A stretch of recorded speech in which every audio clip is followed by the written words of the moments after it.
আজিৰ এইটো ভিডিঅ'ত মই তোমালোকক ক্লাছ 9 এনুৱেল এক্সাম 2026 অৰ্থাৎ নৱম শ্ৰেণীৰ বছৰেকীয়া পৰীক্ষা 2026ৰ বিজ্ঞান অৰ্থাৎ সায়েন্সৰ মোস্ট এক্সপেক্টেড আৰু ৰিপিটেড কমন কুৱেশ্যন এনসাৰ আলোচনা কৰিম যিকেইটা তোমালোকে ভালদৰে পঢ়িলে তোমালোকে ক্লাছ 9 এনুৱেল এক্সাম অৰ্থাৎ নৱম শ্ৰেণীৰ বছৰেকীয়া পৰীক্ষাত এটা ভাল মাৰ্ক স্ক'ৰ কৰিবলৈ তোমালোকে সক্ষম হ'বা তোমালোকৰ নৱম শ্ৰেণীৰ বিজ্ঞানৰ প্ৰত্যেকটো চেপ্টাৰ ৱাইজ মই কুৱেশ্যন এনসাৰৰ লগতে প্ৰশ্নাৱলী আৰু অনুশীলনী কুৱেশ্যন এনসাৰ ধুনীয়াকৈ মই তোমালোকক বুজাই থৈ দিছো আমাৰ এই সেৱা পাঠশালা ইউটিউব চেনেলৰ প্লেলিষ্টত গৈ তোমালোকে গোটেইখিনি ভিডিঅ' পাই যাবা আৰু তোমালোকে যদি আমাৰ এই সেৱা পাঠশালা চেনেলটোলৈ প্ৰথমবাৰলৈ আহিছা তেন্তে তোমালোকে আমাৰ সেৱা পাঠশালা ইউটিউব চেনেলটো সাবস্ক্ৰাইব কৰিবা কাৰণ তোমালোকৰ ক্লাছ 9 আৰু 10 দুয়োটাতে মই তোমালোকক গাইড কৰিম সো এতিয়া আমি কুৱেশ্যন এনসাৰখিনি চাওঁ তোমালোকে কুৱেশ্যন এনসাৰখিনি ভালদৰে এতিয়াই কিতাপত চিন দি সেইখিনি ভালদৰে প্ৰেক্টিছ কৰা তো মই তোমালোকক চেপ্টাৰ ৱাইজ যিখিনি এক্সপেক্টেড আৰু মোস্ট ৰিপিটেড কুৱেশ্যন এনসাৰ আছে মই গোটেইখিনি তোমালোকক দেখুৱাই দিম উইথ MCQ গোটেইখিনি মই তোমালোকক দেখুৱাই দিম চেপ্টাৰ ৱাইজ তোমালোকে জাস্ট কি কৰিবা চিন দি যাবা আৰু এইখিনি তোমালোকে বাৰে বাৰে প্ৰেক্টিছ কৰিবা আমি প্ৰথমে চাওঁ যে আমাৰ চাৰিওকাষৰ বস্তুবোৰ এই চেপ্টাৰটোৰ পৰা চোৱা তোমালোকে এই চেপ্টাৰটোত মেইনলি মই তোমালোকক পঢ়াইছিলো যে তিনিটা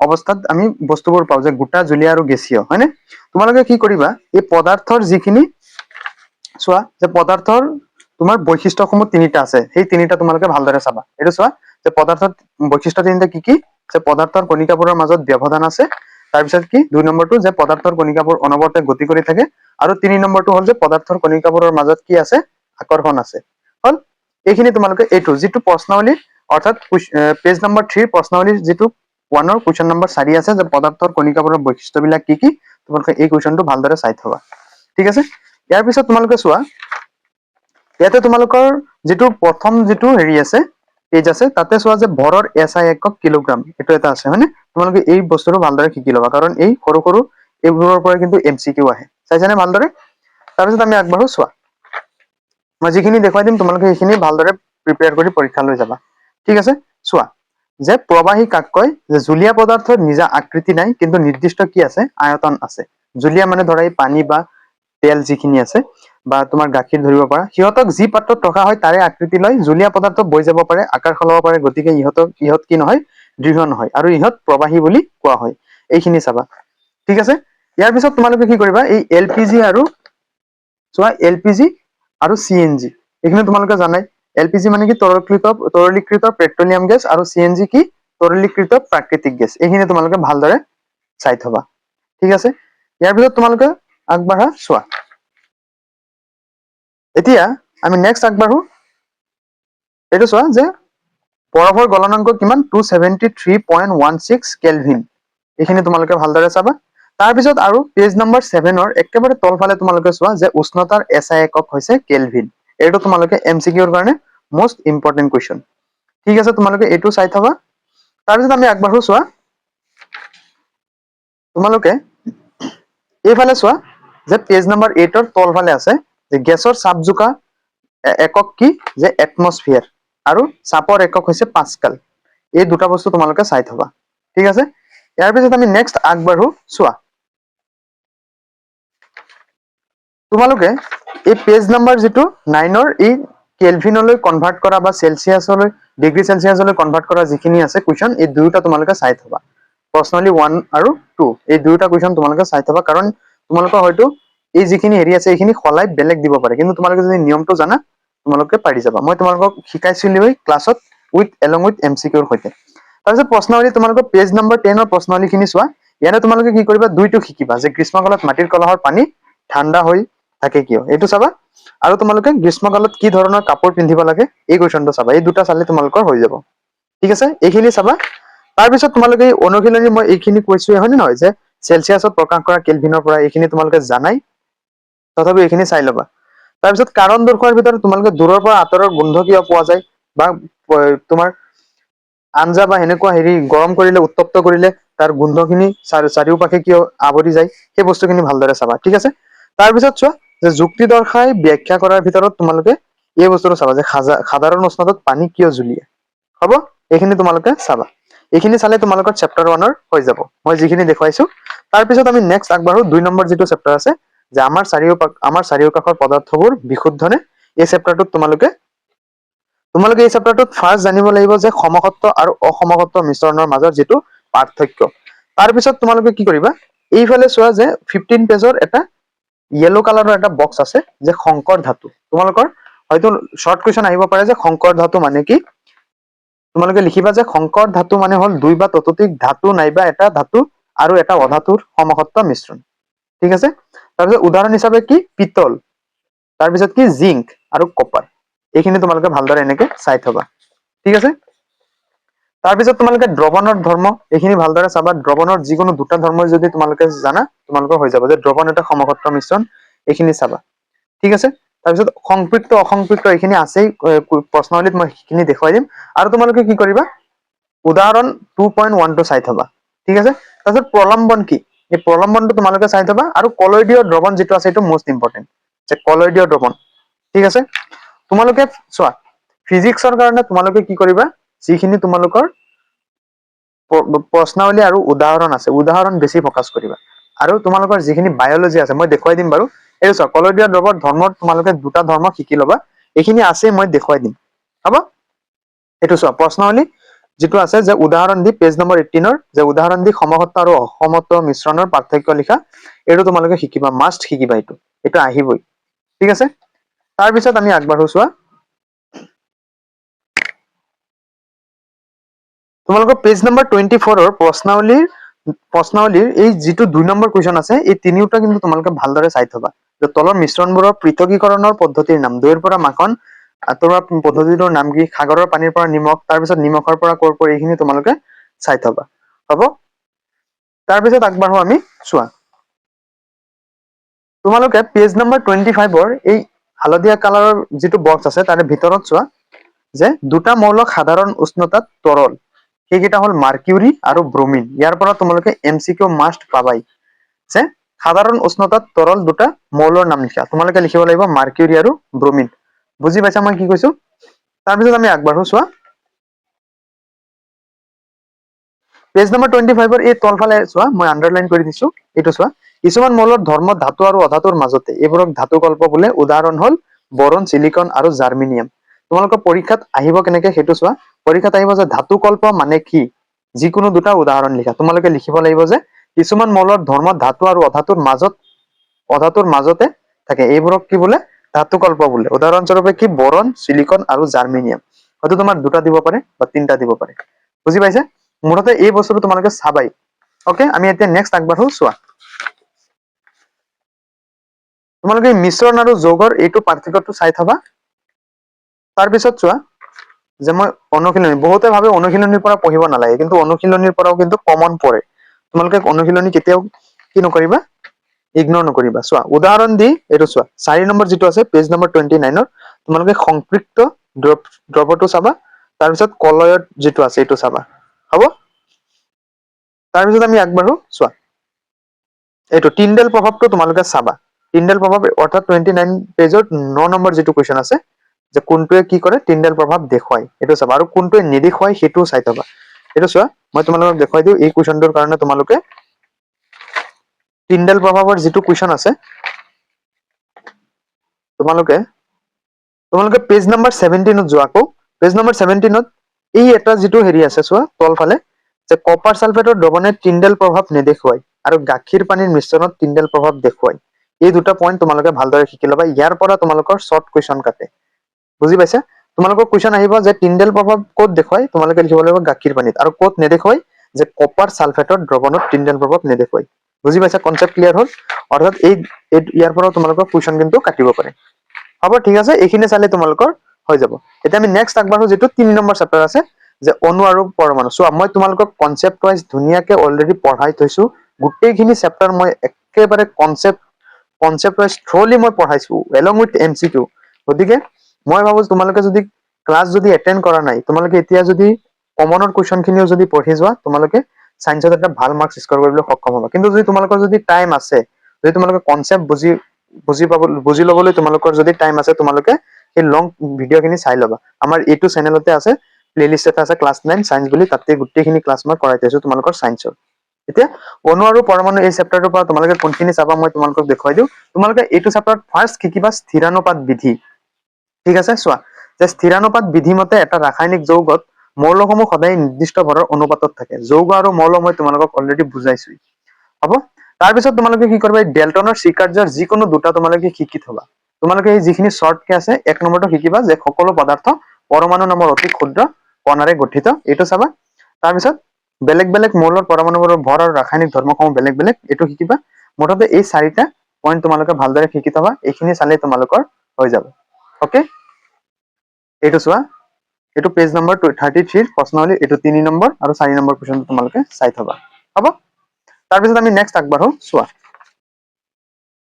তোমালোকে পেজ নম্বৰ 34 ত আহা পেজ নম্বৰ 34 ত এই IUPAC ৰ ফুল মিনিংটো তোমালোকে চাবা যে international union of pure and applied chemistry হ'ব তাৰ পিছত তোমালোকে শিকিবা যে মৌলসমূহ লিখাৰ যিকোনো দুটা নিয়ম তোমালোকে লিখিব লাগিব যে মৌলসমূহ লিখাৰ আগতে এটা চিহ্নৰ প্ৰথম আখৰটো সদায় বৰ ফলা অৰ্থাৎ ডাঙৰ আখৰ আৰু দ্বিতীয় আখৰটো সৰু ফলাত লিখা হয় এই ভিতৰৰ যিখিনি কুৱেশ্যন আনসাৰ আছে ন এইখিনি তোমালোকে যদি চোৱা তোমালোকৰ পৰীক্ষাত কিন্তু ভাল মাৰ্ক স্ক'ৰ কৰিবলৈ সক্ষম হ'বা ঠিক আছে তাৰপিছত তোমালোকে এই মৌলবোৰৰ নামৰ ভিতৰত তোমালোকে কি কৰিবা এই গ'লটো চাবা অৰ্থাৎ AU তাৰপিছত তোমালোকে আৰু এটা চাবা চোৱা গ'লটো চাবা আৰু চোৱা AG অৰ্থাৎ সিলভাৰ এই দুটা বস্তু তোমালোকে উলট পালট নলগাবা তোমালোকে হয়তো প্ৰত্যেক চিহ্ন লিখিব আহে যে গোল্ডৰ চিহ্নটো লিখা তোমালোকে লিখিব লাগিব AU হয়তো আহিব পাৰে যে সিলভাৰৰ প্ৰতীক চিহ্নটো লিখা AG বা তোমাৰ আহিব পাৰে AG কোনটো মৌলৰ চিহ্ন তোমালোকে লিখিব লাগিব সিলভাৰ বুজি পাইছা না নাই মই যিখিনি বুজাই আছো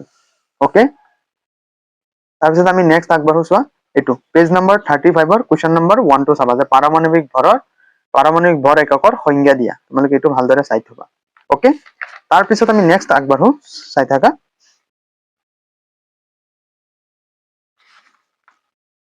তোমালোকক এইখিনি মই শিকাইছিলো হয় নে নহয় কেনেকে লিখিব লাগিব যৌগৰ সংকেতটো কেনেকে লিখে মই অলৰেডি তোমালোকক শিকাই থৈছো তোমালোকে ফুল ভিডিঅ'ত গৈ চাই থবা তথাপি তোমালোকে প্ৰশ্নাৱলী এই যেটো পেজ নম্বৰ 39 ৰ প্ৰশ্নাৱলী আছে তোমালোকে একটো চাই থবা সোডিয়াম এইখিনি চাই থবা তাৰ পিছত তোমালোকে এই দুইটো চাই থবা এক আৰু দুই ভালকে প্ৰেক্টিস কৰিবা এইখিনিৰ পৰাই তোমালোকৰ কমন পৰি যাব ওকে তাৰ পিছত তোমালোকে নেক্সট আগবাঢ়া 41 পেজ নম্বৰ 41 ৰ এই উদাহৰণ 3.3 তোমালোকে চাই থবা 3.32 ওকে তাৰপিছত এটা কুৱেশ্যন আহে তোমালোকৰ চোৱা মই দেখুৱাই দিছো এইটো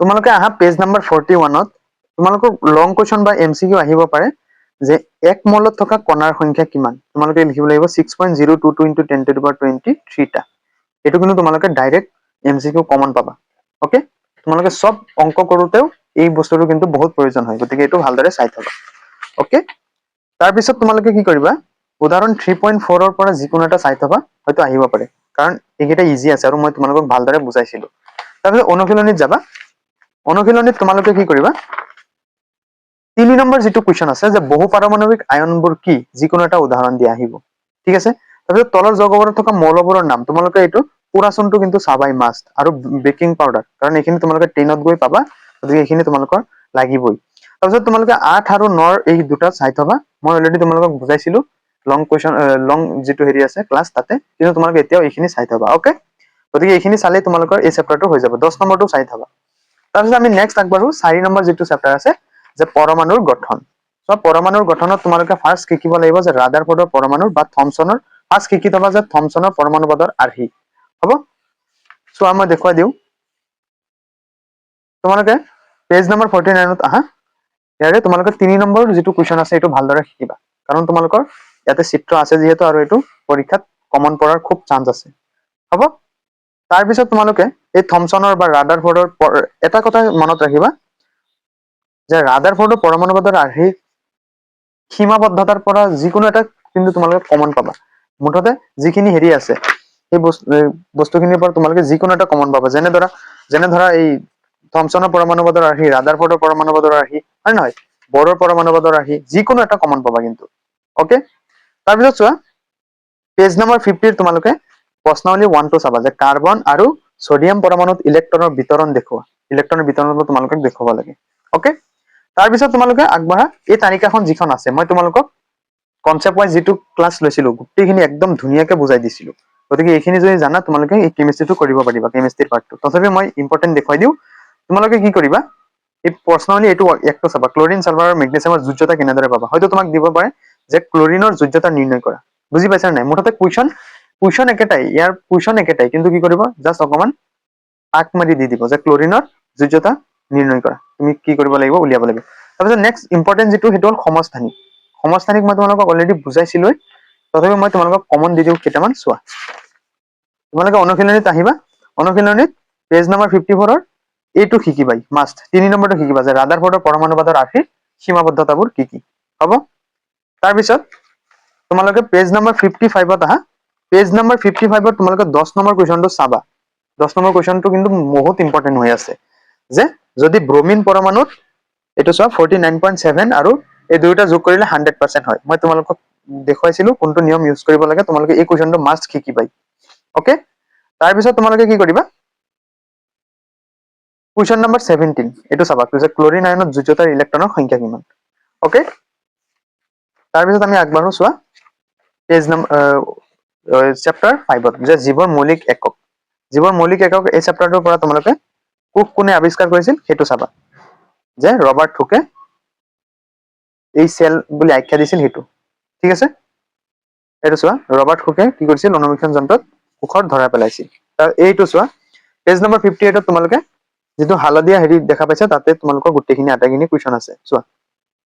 লিউৱেন হুকে কি কৰিছিল, যদি কয় যে তোমাক কোষ কেন্দ্ৰ কোনে আৱিষ্কাৰ কৰিছিল কি লিখিবা, যে ৰবাৰ্ট ব্ৰাউন। এইখিনি বস্তুত কিন্তু তোমালোকে উলট পালট নলগাবা। ওকে, তাৰপিছত আমি আগবাঢ়ো চোৱা এইটো পেজ নম্বৰ 59ত তোমালোকে প্ৰশ্নাৱলী 1টো শিকিবা যে কোষ কোনে আৰু কেনেকৈ আৱিষ্কাৰ কৰিছিল, আৰু 2 নম্বৰটো চাবা যে কোষক কিয় গঠনৰ আৰু কাৰ্যৰ মৌলিক একক বুলি অভিহিত কৰা হয়। ঠিক আছে, তাৰপিছত তোমালোকে পেজ নম্বৰ 61ৰ প্ৰশ্নাৱলীৰ যিটো 2 নম্বৰ কুৱেশ্যন আছে এইটো তোমালোকে মাষ্ট চাবাই যে কোষাবৰণখনক কিয় অৰ্ধবৃত্ত আৱৰণ বুলি আখ্যা দিয়া হয়। এইখিনি তোমালোকে ভালদৰে চাবা। ওকে, তাৰপিছত তোমালোকে পেজ নম্বৰ 65 তোমালোকে এই যিটো 3 নম্বৰ কুৱেশ্যন আছে যে লাইচোজমক কিয় কোষৰ আত্মঘাতী মোনা বুলি আখ্যা দিয়া হয়, এই কুৱেশ্যনটো আৰু 4 নম্বৰ কুৱেশ্যনটো কোষৰ অভ্যন্তৰৰ ক'ত প্ৰটিন সংশ্লেষিত হয়, সংশ্লেষণ সংঘটিত হয়। এই দুটা কুৱেশ্যন তোমালোকে মাষ্ট চাবাই। ওকে, তাৰপিছত প্লাষ্টিকৰ বিষয়ে ইয়াতে আছেই চাগে কুৱেশ্যন, তোমালোকে এইটো শিকিবাই। পেজ নম্বৰ 66ত তোমালোকে অনুশীলনীৰ 2 নম্বৰ কুৱেশ্যনটো চাবা যে কি কি ক্ষেত্ৰত প্ৰকোষ কেন্দ্ৰীয় কোষবিলাক সংকোষ কেন্দ্ৰীয়, প্ৰকোষ কেন্দ্ৰীয় আৰু সংকোষ কেন্দ্ৰীয় কোষৰ মাজত পাৰ্থক্য আহিব। তাৰপিছত ইফালে তোমাৰ উদ্ভিদ কোষ আৰু পানী কোষ দি দিব, তোমালোকৰ পাৰ্থক্য আহিব, অৰ্থাৎ 1 আৰু 2 দুয়োটা ইম্পৰ্টেণ্ট আছে। তাৰপিছত 67 পেজৰ তোমালোকৰ কুৱেশ্যন নম্বৰ 5টো চাবা যে কোনটো কোষ সংজ্ঞাণুক কোষৰ শক্তিৰ ভঁৰাল বুলি আখ্যা দিয়া হয় আৰু কিয়। ঠিক আছে, তাৰপিছত আশ্ৰিতি কি 8 নম্বৰ কুৱেশ্যনটো চাবা। এইখিনি চালে তোমালোকৰ হৈ যাব। 7 নম্বৰ কুৱেশ্যনটো তোমালোকৰ শৰ্ট কুৱেশ্যনৰ কাৰণে আহে, গতিকে 7 নম্বৰ কুৱেশ্যনটো চাই থবা। ওকে, তাৰপিছত আমি আগবাঢ়ো চোৱা 6 নম্বৰ যিটো চেপ্টাৰ আছে কলা। কলাৰ পৰা তোমালোকে যিটো প্ৰশ্নাৱলী 1ৰ যিটো আছে 1 নম্বৰ কুৱেশ্যন কলা কি, এই কুৱেশ্যনটো তোমালোকে চাবই লাগিব। তাৰপিছত আমি আগবাঢ়ো চোৱা যে 74 পেজৰ যিটো আছে 2 নম্বৰ কুৱেশ্যনটো আৰু 4 নম্বৰ কুৱেশ্যনটো আৰু 3 নম্বৰ কুৱেশ্যনটো তোমালোকৰ MCQৰ কাৰণে এবাৰ আহিবই, যে কোনবিধ কলাই নাৰিকলৰ বাকলিখন গঠন কৰে বা নাৰিকলৰ বাকলিত কি কলা পোৱা যায়। MCQ মুঠতে আহেই এইবোৰ কুৱেশ্যনৰ পৰাই। ঠিক আছে, গতিকে এইখিনি কুৱেশ্যন তোমালোকে ভালদৰে চাই থবা। ওকে, তাৰপিছত আমি নেক্সট আগবাঢ়ো। তোমালোকে কি কৰিবা, চিত্ৰৰ কাৰণে 78 পেজৰ এই যিটো আছে স্নায়ু কোষ মাষ্ট এইটো শিকিবাই, মোষ্ট ইম্পৰ্টেণ্ট। এইটো তোমালোকৰ 4 বা 5 নম্বৰো কেতিয়াবা দি দিয়ে, গতিকে এই বস্তুটো তোমালোকক মই ভালদৰে শিকাইছো, গতিকে তোমালোকে এই চিত্ৰটো ভালদৰে শিকি ল'বা। ওকে, এইটো চোৱা যে নিউৰন দেখাত কেনেকুৱা, হয়তো এনেকুৱা নিউৰনৰ বিষয়ে আহিব পাৰে। ঠিক আছে, অৰ্থাৎ তোমালোকে কি কৰিবা 78ৰ এই চিত্ৰটো ভালদৰে শিকিবাই, মাষ্ট শিকিবা। ওকে, তাৰপিছত তোমালোকে 79ত যোৱা। 79 পেজত এইটো চোৱা কুৱেশ্যন নম্বৰ 13 যিটো আছে এইটো মই দেখুৱাইছো অলৰেডি। এই বস্তুটো তোমালোকে শিকিবা, বাৰে বাৰে প্ৰেক্টিচ কৰিবা কিন্তু দেই। তাৰপিছত তোমালোকে কি কৰিবা, ক্ষৰস্থায়ী কলা আৰু জটিল স্থায়ী কলাৰ মাজত পাৰ্থক্যটো শিকিবা। ওকে, পত্ৰৰন্ধ্ৰৰ কাৰ্য কি এইখিনি চাবা। তাৰপিছত পানীদাহৰ চলনৰ লগত জড়িত কলাসমূহ কি কি, এইখিনি চালে তোমালোকৰ হৈ যাব। তাৰপিছত তোমালোকে নেক্সট আগবাঢ়ো। নেক্সট যিটো আছে জীৱৰ বিচিত্ৰতা 7 নম্বৰ চেপ্টাৰ, এই চেপ্টাৰটোৰ পৰা আমি আগবাঢ়ো চোৱা। তোমালোকে যিটো 3 নম্বৰ কুৱেশ্যন আছে প্ৰশ্নাৱলীৰ, এইটো চোৱা যে কি চৰিত্ৰৰ বৈশিষ্ট্যক ভিত্তি কৰি উদ্ভিদ আৰু প্ৰাণীসমূহক দুটা ভাগত স্থান দিয়া হৈছে, এই কুৱেশ্যনটো তোমালোকে চাবা। ওকে, তাৰপিছত চোৱা এই যিটো হেৰি আছে 82 পেজৰ যিটো য়েল্লো কালাৰৰ বক্স আছে চোৱা। এতিয়ালৈকে মাত্ৰ 1ৰ পৰা 2 নিযুত মান জীৱৰ বিষয়ে জানিব পৰা গৈছে, আৰু আমাৰ গ্ৰহটোত 10 নিযুত মান প্ৰজাতি আছে বুলি ঠাৱৰ কৰা হৈছে। এইবোৰৰ পৰা কিন্তু তোমালোকৰ MCQ কাটে, গতিকে খুব সাৱধান, ভালদৰে চাই থবা। তাৰপিছত তোমালোকৰ 83 পেজৰ যি প্ৰশ্নাৱলীৰ 1 নম্বৰ কুৱেশ্যনটো আছে যে কোনবোৰ জীৱক নিম্নস্তৰীয় জীৱ বুলি কোৱা হয় আৰু এইবোৰ উচ্চস্তৰীয় জীৱবোৰৰ পৰা কিদৰে পৃথক, অৰ্থাৎ তোমাৰ নিম্নস্তৰীয় জীৱ আৰু উচ্চস্তৰীয় জীৱৰ মাজত পাৰ্থক্য এনেদৰে দি দিব পাৰে। ওকে, তাৰপিছত তোমালোকে এইখিনিৰ পৰা তোমালোকে এতিয়া ভিতৰৰ কুৱেশ্যন এনচাৰ পঢ়ি তোমালোকৰ আৰু যিখিনি পঢ়িছা সেইখিনিও পাহৰি যাবা। গতিকে মই যিখিনি দেখুৱাই দিম সেইখিনি ভালদৰে চাই থবা। চোৱা যে উভচৰ আৰু সৰীসৃপ প্ৰাণীবোৰৰ মাজৰ পাৰ্থক্য, পেজ নম্বৰ 94 তোমালোকে এইখিনি ভালদৰে চাবা। আৰু পক্ষী শ্ৰেণীৰ অন্তৰ্ভুক্ত প্ৰাণীসমূহ আৰু স্তন্যপায়ী প্ৰাণীসমূহৰ মাজত পাৰ্থক্য কি, 3 আৰু 4 এইখিনি তোমালোকে চাবা। তাৰপিছত তোমালোকে 97 পেজৰ যিটো 1 নম্বৰ কুৱেশ্যনটো আছে এইটো মাষ্ট চাবা। ওকে, তাৰপিছত তোমালোকে 5 নম্বৰ কুৱেশ্যনটো চাবা যে উদ্ভিদ ৰাজ্যৰ শ্ৰেণী বিভাজন কৰা ভিত্তিসমূহ আৰু প্ৰাণী জগতৰ শ্ৰেণী বিভাজনৰ ভিত্তিসমূহৰ মাজত প্ৰভেদ কি, এই কুৱেশ্যনটো চাবা। আৰু 6 নম্বৰটো চাই থবা। ওকে, তাৰপিছত তোমালোকৰ এটা মোষ্ট ইম্পৰ্টেণ্ট আৰু ৰিপিটেড কুৱেশ্যন হ'ল যে বৈজ্ঞানিক নাম লিখোতে মানি চলা কেইটামান নিয়ম, তোমালোকে এইটো মাষ্ট পাবাই। আৰু এইটো মই ইম্পৰ্টেণ্ট দিছো, তোমালোকে পাবা মানে পাবা এইটো যে বৈজ্ঞানিক নাম লিখোতে কেইটামান নিয়ম মানি চলা হয়। যিকোনো 3টা বা 2টা নিয়ম লিখিব দিয়ে। তোমালোকে 1 নম্বৰত লিখিবা যে জাতিৰ নামৰ প্ৰথম আখৰটো বৰ ফলাত লিখা হয় আৰু প্ৰজাতিৰ নামটো সৰু ফলাৰে লিখা হয়। আৰু বৈজ্ঞানিক নামটো মুদ্ৰণত কিহত লিখা হয় যে ইটালিক কৰি ৰখা হয়। আৰু 4 নম্বৰ হাতে লিখা অৱস্থাত বৈজ্ঞানিক নামটোৰ জাতি আৰু প্ৰজাতি বেলেগে বেলেগে আঁচনা হয়। এইখিনি তোমালোকে ভালদৰে চাই থবা। ওকে, নেক্সট আমি আগবাঢ়ো যিটো গতি অৰ্থাৎ ফিজিক্সৰ চেপ্টাৰত। চোৱা গতিত মই তোমালোকক ফাৰ্ষ্ট যি কৈছিলো যে হৰণ কাক কয়, হয় নে নহয়, সেই হৰণ খিনি ভালদৰে চাই ল'ব লাগিব। চোৱা পেজ নম্বৰ 100 তোমালোকে কি কৰিবা 3 নম্বৰ কুৱেশ্যনটো চাবা। ওকে, তাৰপিছত আমি আগবাঢ়ো তোমালোকে পেজ নম্বৰ 101 101 এইটো চোৱা যে দ্ৰুতিৰ SI একক কি, দ্ৰুতিৰ SI একক হৈছে মিটাৰ পাৰ ছেকেণ্ড, মিটাৰ প্ৰতি ছেকেণ্ড। হ'ব, এই সৰু সৰু বস্তুখিনি তোমালোকে চাই থবা। তাৰপিছত আমি নেক্সট আগবাঢ়ো। চোৱা তোমালোকৰ উদাহৰণ 8.1টো চাই থবা, এইটো বহুত ইম্পৰ্টেণ্ট হৈ আছে তোমালোকৰ বছৰেকীয়া পৰীক্ষাৰ কাৰণে। ওকে, তাৰপিছত তোমালোকে কি কৰিবা পেজ নম্বৰ 102ত যোৱা। পেজ নম্বৰ 102ত তোমালোকৰ প্ৰশ্নাৱলী যিটো 1 নম্বৰ কুৱেশ্যন আছে যে দ্ৰুতি আৰু বেগৰ মাজৰ পাৰ্থক্যটো তোমালোকে চাই থবা। ওকে, তাৰপিছত 3 নম্বৰটো চাই থবা যে মটৰ গাড়ীৰ অডোমিটাৰে কি জোখা হয়, যে দূৰত্ব জোখা হয়, এইটো তোমালোকে চাই থবা। তাৰপিছত তোমালোকে 103 এইটো চোৱা যে ত্বৰণৰ SI একক কি, যে ত্বৰণৰ SI একক হ'ল মিটাৰ পাৰ ছেকেণ্ড স্কয়াৰ, এইটো তোমালোকে মাষ্ট চাবা। তাৰপিছত তোমালোকে উদাহৰণ 8.4 এই কুৱেশ্যনটো তোমালোকে বাৰে বাৰে প্ৰেক্টিচ কৰিবা। যে আমাক কৈছে স্থিৰ অৱস্থানৰ পৰা ৰাহুলে 30 ছেকেণ্ডত 6 মিটাৰ পাৰ ছেকেণ্ড বেগ পাবৰ বাবে তাৰ চাইকেলৰ পেডেল মাৰিছে। তাৰপিছত তাৰ বেগ 4 মিটাৰ পাৰ ছেকেণ্ডলৈ কমাবলৈ পৰৱৰ্তী 5 ছেকেণ্ডত সি ব্ৰেক প্ৰয়োগ কৰে। দুই ক্ষেত্ৰত চাইকেলৰ ত্বৰণ আমাক এক্সেলাৰেশ্যন নিৰ্ণয় কৰিব দিছে। এক্সেলাৰেশ্যন কি হ'ব v - u/t, এইটো সূত্ৰ ব্যৱহাৰ কৰি তোমালোকে উলিয়াব পাৰিবা। এইটো তোমালোকে ভালদৰে চাই থবা। তাৰপিছত তোমালোকে এই প্ৰশ্নাৱলীত 103 অৰ্থাৎ প্ৰশ্নাৱলী 103 তোমালোকে 2 নম্বৰ কুৱেশ্যনটো চাবা। 2 নম্বৰ কুৱেশ্যনটো খুব কমন হৈ আছে, ইম্পৰ্টেণ্ট, আৰু 1 নম্বৰটো কিন্তু ইম্পৰ্টেণ্ট আছে। ইয়াৰে পৰা তোমালোকে 1 আৰু 2 এই দুটা কুৱেশ্যন মাষ্ট চাবা। ওকে, আৰু মই যিখিনি তোমালোকক MCQৰ কাৰণে দি আছো ভিতৰৰ পৰা সেইখিনিও কিন্তু চাবা, হেমাহি নকৰিবা। ওকে, তাৰপিছত আমি নেক্সট আগবাঢ়ো। চোৱা তোমালোকে কি কৰিবা পেজ নম্বৰ 109ত যোৱা। 109ৰ পৰা তোমালোকে প্ৰশ্নাৱলী 1টো চাই থবা। কিন্তু 1 বা 2ৰ পৰা যিকোনো এটা ৱৰ্ড দি দিব পাৰে। ওকে, তাৰপিছত তোমালোকে উদাহৰণ 8.6টো চাবা, কাৰণ এইটো ইমান টান নহয়। জাষ্ট তোমালোকৰ হয়তো এটা দি দিব পাৰে যে গাড়ী এখন 18 কিলোমিটাৰ পাৰ আৱাৰৰ পৰা 36 কিলোমিটাৰ পাৰ আৱাৰলৈ 5 ছেকেণ্ডত সুষমভাৱে ত্বৰিত হৈছে, ইয়াৰ ত্বৰণ নিৰ্ণয় কৰা, হয়তো 2 মাৰ্কত দি দিব পাৰে, হয় নে নহয়। গতিকে এইখিনিৰ পৰা দি দিব পাৰে, খুব সাৱধান। গতিকে এইখিনি ভালদৰে চাবা। ওকে, তাৰপিছত আমি নেক্সট আগবাঢ়ো। চোৱা যে তোমালোকে অনুশীলনীৰ পৰা এই আব্দুলৰ যিটো অংক আছে যে আব্দুলে স্কুললৈ গাড়ী চলাই যাওঁতে তাৰ গতিৰ গড় দ্ৰুতি 20 কিলোমিটাৰ পাৰ আৱাৰ বুলি গণনা কৰিলে আৰু একে পথৰে উভতি আহোঁতে ভিৰ কম হোৱাৰ বাবে তাৰ গড় দ্ৰুতি 30 কিলোমিটাৰ পাৰ আৱাৰ হ'ল। সম্পূৰ্ণ যাত্ৰাটোত আব্দুলৰ গড় দ্ৰুতি নিৰ্ণয় কৰা। এই কুৱেশ্যনটো তোমালোকে যদি প্ৰেক্টিচ কৰা, বাকী যিমান কুৱেশ্যন তোমালোকক বনাই দিয়ক তোমালোকে পাৰি যাবা। গতিকে এই কুৱেশ্যনটো চাবা। আৰু কেতিয়াবা 5 মাৰ্কৰ কাৰণে তোমালোকৰ এই 5 নম্বৰ যিটো কুৱেশ্যন আছে এনেকুৱা দীঘল কুৱেশ্যন দি দিয়ে। গতিকে এইখিনি ভালদৰে চাবা, এইখিনি চালে তোমালোকৰ হৈ যাব। এতিয়া আমি নেক্সট আগবাঢ়ো যিটো বল আৰু গতি বিষয়ক সূত্ৰসমূহ চেপ্টাৰটো আছে 9 নম্বৰ চেপ্টাৰটো। তোমালোকে এইটোত সন্তুলিত আৰু অসন্তুলিত বলৰ মাজৰ পাৰ্থক্য সেইটো চাবা, মই দেখুৱাই দিম। তাৰোপৰি গতিৰ যিখিনি 3টা সূত্ৰ আছে সেই 3টা সূত্ৰ মই তোমালোকক ভালদৰে শিকাইছিলো। এটা কুৱেশ্যন ভিতৰৰ পৰা আহে, সেইটো হ'ল গতি কিয় জড়তাৰ সূত্ৰ বুলি কোৱা হয়। এইটো চোৱা, যে সকলো বস্তুৱে নিজৰ নিজৰ গতিৰ অৱস্থাৰ পৰিৱৰ্তনৰ বিৰোধিতা কৰে। বলৰ অৱৰ্তমানত বস্তুৰ স্থিতিশীল অথবা একেবেগেৰে গতি কৰি থকাৰ প্ৰৱণতাক জড়তা বুলি কোৱা হয়। মই গতি বিষয়ক তিনিটা সূত্ৰক তোমালোকক একেবাৰে ইজি নিয়মত বুজাইছিলো, হয়নে নহয়? গতিকে সেই বস্তুখিনি তোমালোকে ভালদৰে চাই ল'বা। অ'কে, তাৰপিছত তোমালোকে আগবাঢ়া। চোৱা, গতি বিষয়ক প্ৰথম সূত্ৰ, দ্বিতীয় সূত্ৰ, তৃতীয় সূত্ৰ মই অলৰেডি তোমালোকক শিকাই থৈছো। জড়তা মানে কি? ইয়াৰ হয়তো তোমালোক শৰ্ট কুৱেশ্যন আহি যাব পাৰে, যে ৰৈ থকা বস্তু এটা ৰৈ থাকিব বিচাৰে আৰু গতিশীল বস্তু এটাই গতি কৰি থাকিব বিচাৰে। বস্তুৰ এই ধৰ্মক কি বোলে? জড়তা বুলি কোৱা হয়। অ'কে, তাৰপিছত তোমালোকে কি কৰিবা?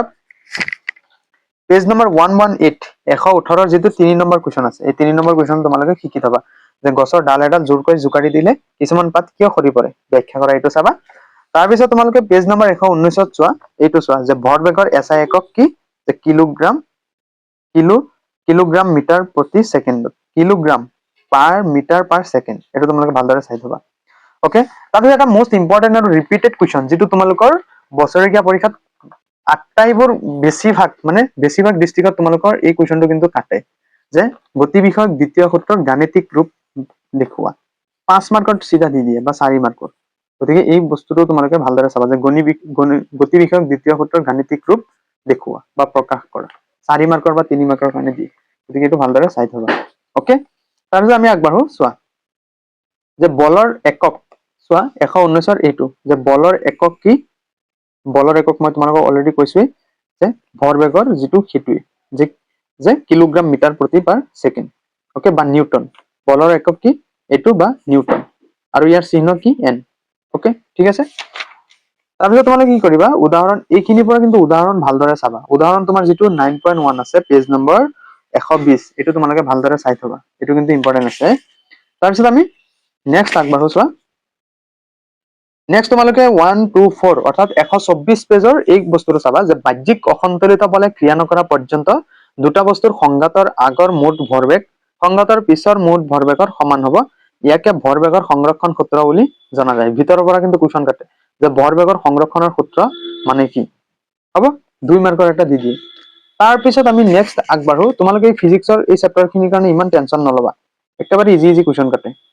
হ'ব, তোমালোকে এই 3 নম্বৰ কুৱেশ্যনটো শিকি থবা, যে 4 কেজি ভৰৰ বন্দুক এটাৰ পৰা 50 গ্ৰাম ভৰৰ গুলি এটা 35 মিটাৰ পাৰ ছেকেণ্ড প্ৰাৰম্ভিক বেগেৰে ওলাই গৈছে। বন্দুকটোৰ প্ৰাৰম্ভিক প্ৰতিক্ষেপ বেগ নিৰ্ণয় কৰা।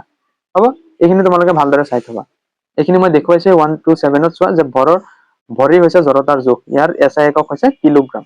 হ'ব, তাৰপিছত তোমালোকে কি কৰিবা? অনুশীলনী কুৱেশ্যন এনচাৰৰ ভিতৰত তোমালোকে 9 নম্বৰ কুৱেশ্যনটো চাবা, আৰু 10 নম্বৰ কুৱেশ্যনটো তোমালোকে চাই থবা। এই দুটা বস্তু তোমালোকে চালে বাকীখিনি প্ৰেক্টিচ কৰা হৈ যাব। অ'কে, কেতিয়াবা কিন্তু 5 নম্বৰৰ কাৰণে 12 নম্বৰ যিটো কুৱেশ্যন আছে, এইটো দি দিয়ে তোমালোকক। আৰু এইখিনি মই তোমালোকক অলৰেডি কৰাই থৈছো। গতিকে তোমালোকে এইখিনি ভালদৰে, যদি কিবা প্ৰব্লেম হয় তোমালোকে গৈ কনচেপ্ট বেছ যিটো ক্লাছ লৈছিলো সেইখিনি চাই ল'বা। তাৰপিছত আমি নেক্সট আগবাঢ়ো মহাকৰ্ষণ, হয়নে? যে মহাকৰ্ষণ ফাৰ্ষ্ট আহিব ভিতৰৰ পৰা, যে একেটা বলেই ক্ৰিয়াশীল হৈ আছে, এই বলটোক মহাকৰ্ষণ বল বোলে। মই দেখুৱাই দিম বাৰু মহাকৰ্ষণ মানে কি কুৱেশ্যন আহিব পাৰে। অ'কে, তাৰপিছত এই চেপ্টাৰটোৰ পৰা দ্য মোষ্ট ইম্পৰ্টেণ্ট আৰু ৰিপিটেড কুৱেশ্যনটো হ'ল, যে মহাকৰ্ষণৰ বিশ্বজনীন সূত্ৰটো লিখা। তোমালোকে এইটো ডাইৰেক্ট জানিব লাগিব, আৰু ইয়াৰ গাণিতিক ৰূপো কিন্তু কেতিয়াবা বিচাৰে। হা, গতিকে এই বস্তুটো তোমালোকে মাষ্ট শিকিবা। বিশ্ব ব্ৰহ্মাণ্ডৰ প্ৰতিটো বস্তুৱে আন প্ৰতিটো বস্তুকে কি কৰে? আকৰ্ষণ কৰে। এই আকৰ্ষণী বল দুটা বস্তু দুটাৰ ভৰৰ গুণফলৰ সমানুপাতিক আৰু বস্তু দুটাৰ মাজৰ দূৰত্বৰ বৰ্গৰ ব্যস্তানুপাতিক। অ'কে, তাৰপিছত গাণিতিক ৰূপ এইখিনি মই তোমালোকক দেখুৱাইছিলে, আৰু ইয়াতে যিটো আছে সেই যিটো হ'ল ধ্ৰুৱক। কেতিয়াবা কিন্তু দি দিয়ে কুৱেশ্যন। অ'কে, তাৰপিছত তোমালোকে চোৱা, তোমালোকে এইটো প্ৰশ্নাৱলী যিটো প্ৰথম কুৱেশ্যনটো আছে, এইটো চাইছানে? যে মহাকৰ্ষণৰ বিশ্বজনীন সূত্ৰটো লিখা। এই বস্তুটো চাবা। তাৰপিছত তোমালোকে উদাহৰণ 10.1 এই বস্তুটো ভালদৰে প্ৰেক্টিচ কৰিবা। এইটোৰ পৰা কিন্তু ডাইৰেক্ট কুৱেশ্যন কাটে। হ'ব, তাৰপিছত আমি আগবাঢ়ো। চোৱা, তোমালোকে পেজ নম্বৰ 136ৰ 2 নম্বৰ যিটো কুৱেশ্যন আছে, যে মধ্যাকৰ্ষণিক ত্বৰণ মানে কি বুজা? এইটো তোমালোকৰ শৰ্ট কুৱেশ্যনৰ কাৰণে কিন্তু কাটি দিব পাৰে, 2 মাৰ্কৰ কাৰণে। অ'কে, তাৰপিছত আমি আগবাঢ়ো। চোৱা,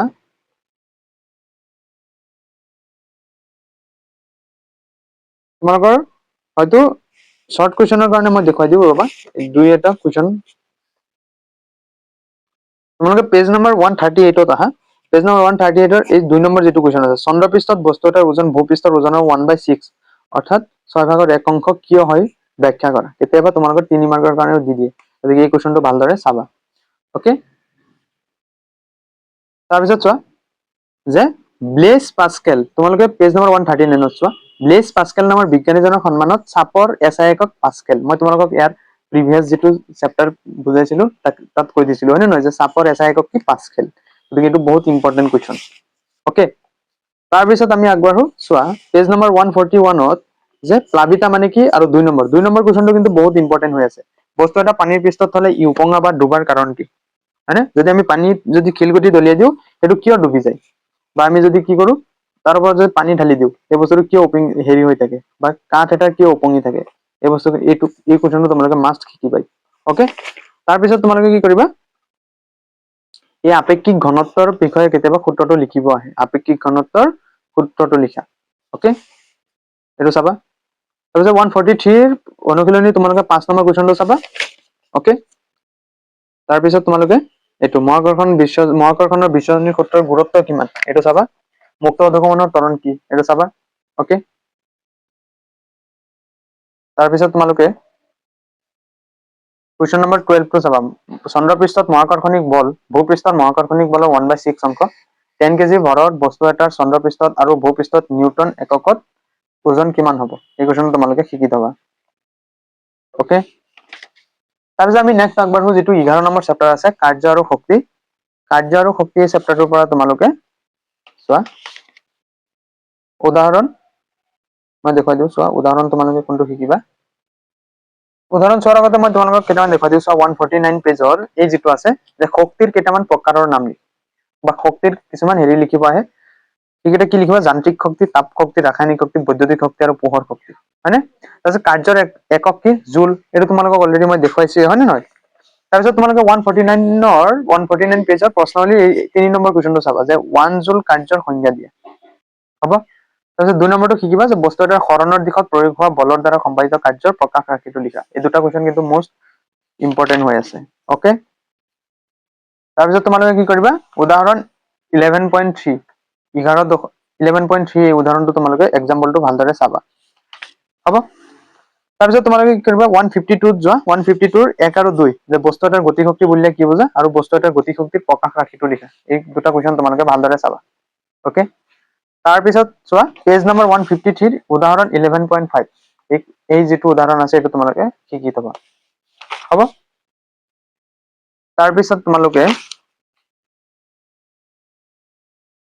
পেজ নম্বৰ 156 ৰ প্ৰশ্নাৱলী এই ক্ষমতা কাক বোলে বা 1 ওয়াট ক্ষমতাৰ সংজ্ঞা দিয়া এই দুটাৰ পৰা যিকোনো এই তিনটাৰ পৰা আৰু তোমালোকে 3 নম্বৰটো চাবা মুঠতে এই প্ৰশ্নাৱলীটো মোষ্ট কমন হৈ আছে তোমালোকে ইয়াৰ পৰা যিকোনো দুটা কুৱেশ্যন কমন পাবাই এই প্ৰশ্নাৱলীটো তোমালোকে ভালদৰে চাই থবা ওকে তাৰপিছত এইখিনি মই যিখিনি হাইলাইট কৰি থৈছো এইখিনি তোমালোকে চাই লবা আৰু মই অলৰেডি তোমালোকক এইখিনি দেখুৱাইছো উদাহৰণ 11.9 এটো মোষ্ট ইম্পৰ্টেন্ট হৈ আছে যে 60 ওয়াটৰ বৈদ্যুতিক বাল্ব এটা দিনে 6 ঘণ্টাকৈ জ্বলে বাল্বটোৱে এদিনত ব্যয় কৰা শক্তিক নিউটনত ইউনিটত কি কৰা গণনা কৰা তোমালোকে ভালদৰে এটো চাই থবা আৰু ইমান টান নহয় একেবাৰে ইজি হ'ব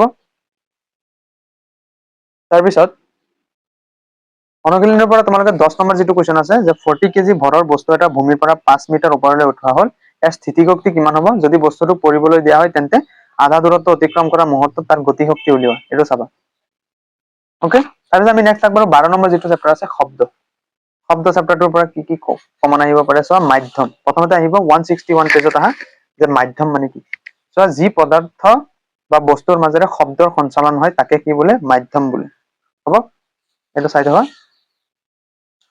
তাৰপিছত শব্দ সঞ্চাৰিত হোৱা আটাইতকৈ সাধাৰণ মাধ্যমটো কি বায়ু পেজ নম্বৰ 162 এটো এমসিকিউ বা শৰ্ট কুৱেশ্যনৰ কাৰণে তোমালোকৰ আহিব পাৰে ওকে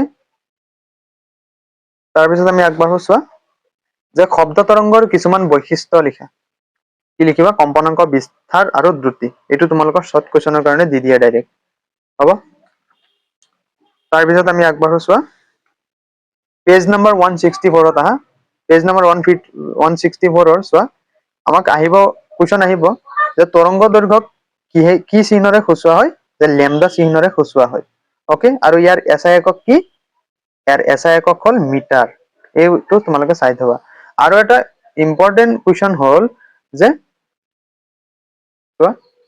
এছআই একক হাৰ্টজ, যে শব্দ তৰংগ বা কম্পনাংকৰ এছআই একক কি? হাৰ্টজ। এই বস্তুখিনি তোমালোকে চাবা। তাৰপিছত চোৱা যে পৰ্যায়কাল মানে কি? দুটা অনুক্ৰমিক সংকোচন বা তনুভৱনে নিৰ্ধাৰিত বিন্দু এটা অতিক্ৰম কৰিবলৈ লোৱা সময়ক তৰংগৰ পৰ্যায়কাল বোলে। এই কুৱেশ্যনটো তোমালোকে ভালদৰে চাই থবা। ওকে, তাৰপিছত তোমালোকে পেজ নম্বৰ 166ত আহা। প্ৰশ্নাৱলী যিটো 1 নম্বৰ কুৱেশ্যনটো আছে, যে তৰংগৰ কি ধৰ্মই তীব্ৰতা আৰু তীক্ষ্ণতা নিৰ্ণয় কৰে। তোমালোকে হয়তো চমুটোকা লিখিব আহে তীব্ৰতা বা তীক্ষ্ণতা, বা তোমালোকে কেতিয়াবা পাৰ্থক্য লিখিব কিন্তু আহে, গতিকে এইটো চাই থবা। তাৰপিছত উদাহৰণ 12.1টো চাই থবা। আৰু তোমালোকে এইটো প্ৰশ্নাৱলীৰ কুৱেশ্যন নম্বৰ 1টো চাবা। ওকে, যে শব্দ তৰংগৰ তৰংগ দৈৰ্ঘ্য, কম্পনাংক, পৰ্যায়কাল আৰু বিস্তাৰৰ সংজ্ঞা দিয়ে। কেতিয়াবা তোমালোকৰ তৰংগ দৈৰ্ঘ্য বুলি দি দিব পাৰে 2 মাৰ্কৰ কাৰণে, কেতিয়াবা পৰ্যায়কাল দিয়ে। বুজি পাইছানে? গতিকে এইখিনি তোমালোকে চালেই হৈ যাব তোমালোকৰ। তাৰপিছত প্ৰতিধ্বনি মানে কি চোৱা, যে ওখ অট্টালিকা বা পৰ্বতৰ ওচৰত চিঞৰিলে বা হাত চাপৰি বজালে অলপ সময়ৰ পিছত একেটা শব্দকে আকৌ শুনিবলৈ পাম, ইয়াকে কি বোলে? প্ৰতিধ্বনি বোলে। হ'ব, পেজ নম্বৰ 169ৰ এই কুৱেশ্যনটো মোষ্ট ইম্পৰ্টেণ্ট, যে সংগীত সমালয়ৰ প্ৰেক্ষাগৃহৰ মূধচত বক্ৰাকৃতিৰ কিয় হয়? এই কুৱেশ্যন তোমালোকে ভালদৰে চাই থবা। ওকে, তাৰপিছত এইটো পেজ নম্বৰ 170, এইটো চোৱা 1 নম্বৰটো, যে সাধাৰণতে মানুহৰ কাণৰ শ্ৰাব্য পৰিসৰ কিমান? আৰু এই কুৱেশ্যনটো তোমালোকে ভালদৰে চাই থবা। তাৰপিছত তোমালোকে এই বাদুলিৰ যিটো অতিশব্দ, বাদুলিয়ে কেনেকৈ অতিশব্দৰ দ্বাৰা স্বীকাৰ কৰে। এই কুৱেশ্যনটো তোমালোকে MCQ আহে, যে বাদুলিয়ে কেনেকৈ স্বীকাৰ কৰে যে অতিশব্দ বা প্ৰতিবন্ধকৰ দ্বাৰা প্ৰতিফলিত হৈ উভতে। এই মুঠতে বাদুলিৰ এই যিটো কুৱেশ্যন আছে ন, এই কুৱেশ্যন তোমালোকে শিকি থবা। এইটো তোমালোকৰ আই হোপ তোমালোকৰ যিটো হেৰি আছে অনুশীলনীৰ কুৱেশ্যনটো আছে, মই দেখুৱাই দিম। আৰু এটা চোৱা, যে কাণৰ বাহিৰৰ অংশক কি বোলে? কৰ্ণপালি বোলে। এই কুৱেশ্যনটো ভালদৰে চাই থবা MCQৰ কাৰণে। হ'ব, এতিয়া আমি অনুশীলনী কেইটামান শৰ্ট কুৱেশ্যন এনচাৰ দেখুৱাই দিওঁ। চোৱা কুৱেশ্যন নম্বৰ 12টো চাবা, যে শব্দ তৰংগৰ প্ৰতিফলন দুটা ব্যৱহাৰিক। হ'ব, তাৰপিছত তোমালোকে এইটো 15 আৰু 16 চাবা, শব্দৰ তীব্ৰতা কাক বোলে? ই কি কি কাৰকৰ ওপৰত নিৰ্ভৰশীল। আৰু 17 নম্বৰ কুৱেশ্যনটো কিন্তু তোমালোকৰ মোষ্ট ইম্পৰ্টেণ্ট হৈ আছে, যে স্বীকাৰ কৰিবলৈ বাদুলিয়ে অতিশব্দৰ ব্যৱহাৰ কিদৰে কৰে, কেতিয়াবা দি দিয়ে। হ'ব, তাৰপিছত মানুহৰ কাণৰ কাৰ্য পদ্ধতি ব্যাখ্যা কৰা। এইখিনি চাবা, তোমালোকৰ হৈ যাব। তাৰপিছত আমি নেক্সট আগবাঢ়ো, যিটো 13 নম্বৰ চেপ্টাৰ আছে, যে আমি অসুস্থ হওঁ কিয়। ইয়াৰ পৰা তোমালোকৰ যিখিনি অনুশীলনী বা প্ৰশ্নাৱলী কুৱেশ্যন এনচাৰ খিনি চালেই হৈ যায়, যে সুস্বাস্থ্যৰ বাবে প্ৰয়োজনীয় যিকোনো এটা ব্যৱস্থা উল্লেখ কৰা, হয় নহয়। তাৰপিছত তোমাৰ সংক্ৰমক ৰোগ কিছুমান আছে, মই সেইখিনি দেখুৱাই দিম বাৰু। তাৰপিছত ইনচুলিনৰ ব্যৱহাৰ সেইখিনি আহে, চোৱা মই দেখুৱাই দিওঁ। সেইখিনি যিখিনি সংক্ৰামক হেৰি আছে, ভাইৰাছৰ দ্বাৰা বিয়পা যিকোনো দুটা ৰোগৰ নাম কি? পানী লগা বা ইনফ্লুৱেঞ্জা, ডেংগু, হয় নে নহয়। বেক্টেৰিয়াৰ দ্বাৰা কি কি? টাইফইড, কলেৰা, যক্ষ্মা, এইখিনি, হয় নহয়। আৰু ভেকুৰৰ দ্বাৰা মেলেৰিয়া, কলা জ্বৰ, এইখিনি। চোৱা মই দেখুৱাই দিওঁ। আৰু এটা কুৱেশ্যন আহে তোমালোকৰ, যে কিছুমান এইটো চোৱা, অনুজীৱী অভিক্ৰান্তৰ দ্বাৰা সংক্ৰমিত সঞ্চাৰিত ৰোগ হ'ল চিফিলিছ, এইডছ আদি ৰোগসমূহ আক্ৰান্ত ব্যক্তিৰ পৰা সুস্থ। এইখিনি তোমালোকৰ কি? চোৱা এইখিনি তোমালোকৰ আহে, যৌন ক্ৰিয়াৰ দ্বাৰা সঞ্চাৰিত কিছুমান ৰোগ, হয়নে। তাৰপিছত আমি আগবাঢ়ো। চোৱা তোমালোকে পেজ নম্বৰ 187ত আহা। পেজ নম্বৰ 187ত 4 নম্বৰ যিটো কুৱেশ্যন আছে, এই কুৱেশ্যনটো তোমালোকে শিকি থবা ভালকে। ওকে, তাৰপিছত 2 নম্বৰটো শিকিবা, কি কি প্ৰক্ৰিয়াৰ দ্বাৰা সংক্ৰামক ৰোগসমূহ সঞ্চাৰিত হয়, মানুহৰ শৰীৰলৈ কেনেকে ৰোগবোৰ বিয়পি যায়, হয় নহয়। তাৰপিছত প্ৰশ্নাৱলীৰ তোমালোকে কুৱেশ্যন নম্বৰ, প্ৰশ্নাৱলী তেনেকুৱা নাই, মুঠতে যিখিনি দেখুৱাইছো সেইখিনি তোমালোকে ভালদৰে চাই ল'বা। ওকে, তাৰপিছত নেক্সট যিটো 14 নম্বৰ চেপ্টাৰ আছে, যে প্ৰাকৃতিক সম্পদ। এই প্ৰাকৃতিক সম্পদৰ এই চেপ্টাৰটোৰ পৰা তোমালোকে চোৱা, এই চেপ্টাৰ কেইটাৰ পৰা মাৰ্ক তোলা একদম ইজি। গতিকে তোমালোকৰ যিখিনি প্ৰশ্নাৱলী আৰু হেৰিত আছে, এইখিনি ভালদৰে চাবা। যে বায়ু প্ৰদূষণ মানে কি? বায়ুত যেতিয়া এটা অপকাৰী পদাৰ্থসমূহৰ পৰিমাণ কি হয়? বৃদ্ধি পায়, তেতিয়া কি বোলে? বায়ু প্ৰদূষণ বোলে। তাৰপিছত তোমালোকে পেজ নম্বৰ 193 আহা। পেজ নম্বৰ 193 4 আৰু 3টো চাবা। হ'ব, যে বতাহে কি সৃষ্টি কৰে আৰু ডাৱৰ কেনেকৈ সৃষ্টি হয়, এইখিনি তোমালোকে চাবা। হ'ব, পানী প্ৰদূষণ মানে কি? যে জলাশয়বিলাকৰ উপৰিভাগৰ পানী সূৰ্যৰ তাপত সহজে গৰম হৈ পৰে, কিন্তু দ পানী বা শীতল হৈ থাকে। এনেবোৰ কাৰণত পানী প্ৰদূষিত হয়, আৰু এই পৰিঘটনাক কি বোলে? পানী প্ৰদূষণ বুলি কোৱা হয়। হ'ব, তাৰপিছত আমি আগবাঢ়ো। চোৱা পেজ নম্বৰ 194 যেটো 3 নম্বৰ কোৱেশ্চন আছে এটো তোমালোকৰ আহিবই যে কি কাৰ্যকলাপৰ বাবে পানী প্ৰদূষণ হয় ব্যাখ্যা কৰা 4 বা 5 মাৰ্কৰ কাৰণে আহে ওকে তাৰ পিছত মাটি ক্ষয় ভৱন কি পেজ নম্বৰ 196 ৰ 2 আৰু 3 টো চাবা মাটি ক্ষয় ভৱন কি আৰু ইয়াক ৰোধ কৰিবলৈ কি ব্যৱস্থা হাতত লোৱা হয় এটো চাবা তাৰপিছত নাইট্ৰজেন চক্ৰ জল চক্ৰৰ নাইট্ৰজেন চক্ৰ কাৰ্বন চক্ৰ এইখিনিৰ পৰা তোমালোকৰ যিকোনো এটা কোৱেশ্চন দিয়ে আৰু সেউজগৃহ প্ৰভাৱটো এটো আহিবই মোস্ট ৰিপিটেড এটো টপিক যে সেউজগৃহ গেছৰ নাম কি কাৰ্বন ডাই অক্সাইড হয় না এইখিনি ভালদৰে চাবা বা সেউজগৃহৰ বিষয়ে তোমাৰ বহলাই লিখিব আহে গতিকে এই কোৱেশ্চনটো তোমালোকে কিন্তু ভালদৰে চাই থবা আৰু ওজন স্তৰটো কবই নালাগে খুব ৰিপিটেড মই দেখুৱাই দিম চোৱা তো এইটো যে সেউজগৃহৰ প্ৰভাৱ কি হয় নহয় বায়ুমণ্ডলত কি দুটা অৱস্থাত অক্সিজেন পোৱা যায় কি অৱস্থাত জলচক্ৰত পানী পোৱা যায় এইখিনি তোমালোকে ভালদৰে চাবা তাৰপিছত পানী কিহৰ কাৰণে এইখিনিতো জানাই মোস্ট ৰিপিটেড কোৱেশ্চন হয় নহয় CFC ৰ ফুল মিনিং CFC ক'ত ব্যৱহাৰ কৰা হয় এইখিনিতো জানাই CFC ক'ত ব্যৱহাৰ কৰে ফ্ৰিজ বা এইখিনিত ব্যৱহাৰ কৰা হয় নহয় তাৰপিছত আমি নেক্সট যেটো 15 নম্বৰ চেপ্টাৰ আছে 15 নম্বৰ চেপ্টাৰত তোমালোকে খাদ্য শস্য এইখিনি মাছ জাতীয় শস্য এইখিনি ভালদৰে চাবা তাৰপিছত প্ৰটিন জাতীয় যিখিনি ভিটামিন জাতীয় এইখিনি তোমালোকে চাই থবা তো ৰবি শস্য খাৰিফ শস্য এইখিনি তোমালোকে চাবা ৰবি আৰু খাৰিফ কেতিয়াবা তোমালোকৰ পেজ নম্বৰ এইটো চোৱা 204 ৰ কেতিয়াবা তোমালোকৰ পাৰ্থক্য লিখিব আহে এইখিনি ভালদৰে চাবা ওকে তাৰপিছত পেজ নম্বৰ 206 ত প্ৰশ্নলি এইটো চোৱা 1 নম্বৰ কোৱেশ্চনটো চাবা মুখ্য অনুপোষক বিলাক কি আৰু এইবিলাক কি মুখ্য অনুপোষক বিলাক কি আৰু এইবিলাকক কিয় মুখ্য অনুপোষক বুলি কোৱা হয় এইখিনি চাবা ওকে তাৰপিছত সেউজ খাৰ কেতিয়াবা আহে তাৰপিছত জলসিঞ্চনৰ বিষয় কেতিয়াবা আহে এইখিনি তোমালোকে ভালদৰে চাই থবা ওকে